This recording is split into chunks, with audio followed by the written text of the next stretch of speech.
You were with the National Tax Credit Council? Right. I started as an intern with KPMG, one of the big 8 at the time, now the big 4, and then transitioned to, I actually worked there for 5 years, left as a manager, and went into private industry and worked as a tax director for a Fortune 500 healthcare company.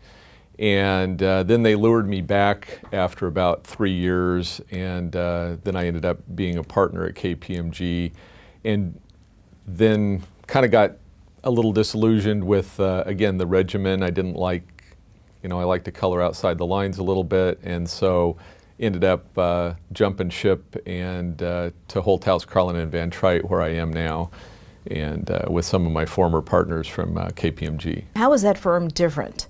We like to think that we brought the best of what we all learned in the big 8 or the big 4. We have partners from every one of the large firms, and but we left a lot of the bureaucracy and administrative parts of it that weren't, really adding client value. So clients get a lot more partner interaction than they got from us when we were in the big 4, and we just have a lot more flexibility and a lot more fun.